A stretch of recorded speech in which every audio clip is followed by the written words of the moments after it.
और पीडीएम के लिए मेरा एक मैसेज है कि कोई डाउट ना रखना, हम यहाँ खड़े हुए हैं, हाथ तो लगाओ फवाद को, मैं कहीं नहीं जाने वाली। रिस्पेक्ट दी है, ऐसा नहीं किया जैसे नून लीग की वर्कर के साथ हुआ था कल।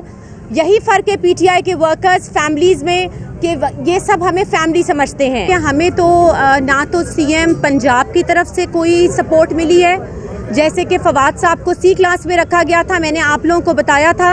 और मैं इस बात की सख्त मुज़ब्बत करती हूँ सीएम पंजाब से कि आपको रियलाइजेशन होनी चाहिए थी। आप यहाँ पे केयर टेकर गवर्नमेंट हैं, आप इलेक्ट होके नहीं आए हैं, आपको यहाँ पे न्यूट्रल रहना है। लेकिन आपने देखा उनका रवैया किस तरह का था। और हमें जो इंसाफ है वो हमारी अदलिया से मिला है। मैं बहुत बहुत मशकूर हूँ ऑनरेबल चीफ जस्टिस साहब का और हमारे जितने भी जजेज हैं उनका। और पीडीएम के लिए मेरा एक मैसेज है कि कोई डाउट ना रखना, हम यहाँ खड़े हुए हैं, हाथ तो लगाओ फवाद को, मैं कहीं नहीं जाने वाली। Thank you. क्वेश्चंस? मैम ये बता दें कि इस वक्त जो है फवाद को तो उन्होंने छोड़ दिया, शेख रशीद को दोबारा पकड़ लिया, तो ये जो गिरफ्तारियों का जो सिलसिला है अब चलने लगा है, तो ये आम इंतखाबात तक पीटीआई जो है कैसे सर्वाइव करेगी? गिरफ्तारियों का सिलसिला जो है जारी रखेंगे? यहाँ पे भी ऑपरेशन की इत्तला थी, इस हवाले से बताइए। जी, इसमें मैं दो चीज़ें आपके सामने रखना चाहती हूँ कि इंतकामी कार्रवाइयों की बिल्कुल इन्होंने लिस्टें बनाई हुई हैं। और बड़े अफसोस और दुख के साथ कहना पड़ता है कि शेख रशीद जो पाकिस्तान की सियासत है उसका एक खुशकुन पहलू है, यानी कि एक लाइटर वे में बात करना, टेंस माहौल में भी माहौल को खुशगवार रखना उनकी सियासत का हमेशा से खासा रहा है। उनके साथ ये इंतकामी कार्रवाई और साथ अब उनको कराची ले जाने के लिए, तो मैं बताना चाहती हूँ जरदारी साहब, बिलावल जो है उसने वही रहना है। शेख साहब की क्या उसमें आप सख्त मजम्मत करते हैं, मजम्मत करते हैं इन गिरफ्तारियों की। इल्लीगल गिरफ्तारियां बंद की जाएं।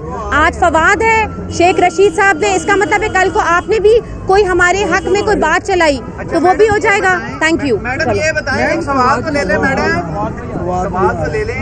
आप इस मुश्किल वक्त से गुजरी है, सियासतदान है, पुराने सियासतदान है, क्या आप समझती हैं मुल्क में सियासतदानों की गिरफ्तारियों का जो सिलसिला है ये बंद होना चाहिए? जी जी बिल्कुल। तहरीक इंसाफ में भी ये होती रही है, तहरीक इंसाफ में भी ये होती। देखिए मैं एक पॉलिटिशियन नहीं हूँ, मैं एज अ हाउस वाइफ मैंने अपना केस प्रेजेंट किया है, as a wife, as a mother, as a citizen of Pakistan. But ये जो कर रहे हैं ये सही नहीं है। और ये तो अरबों रुपए लेके भागे हैं इनके ऊपर जो केस बने हैं। फवाद चौधरी साहब कौन सा पैसा लेके इस मुल्क का भागे हैं, मुझे आप बताएं। फवाद साहब कौन सा पैसा लेके इस मुल्क का भागे हैं? ये तो सारे चोर हैं, टब्बर आया हुआ है सारा का सारा चोरों का जो लेके भागा है। तो इससे कोई डाउट ना रखें कि हम लोग, आप लोग हमें गिरफ्तार करेंगे और हम लड़ेंगे। Thank you.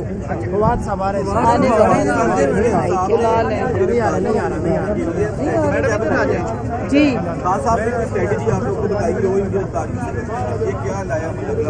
देखें, सबसे पहले तो देखें 70 साल एज है शेख रशीद साहब की, और लिस्ट में रोज़ाना ये नाम निकालते हैं, कभी मेरा नाम और चीमा साहब का तो आजकल नंबर 1 पे लिख के बैठे हुए हैं। तो मैं ये कहना चाहती हूँ कि आप मुल्क में क्या चाहते हैं, इससे तो मज़ीद इंतशार फैलेगा।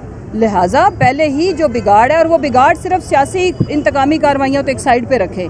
आज जब लोग ग्रॉसरी खरीदने जाते हैं, लोग आटा खरीदने जाते हैं, लोग पेट्रोल डलवाने जाते हैं, लोगों के गम और गुस्से में इजाफा होता है। लोगों की फैक्ट्रियां बंद हो गई हैं, लोगों के कारोबार बंद हो गए हैं, लोगों के जो मजदूर है उसकी दिहाड़ी नहीं उसको मिल रही। तो इस वजह से कौम तो ऑलरेडी दुखी है।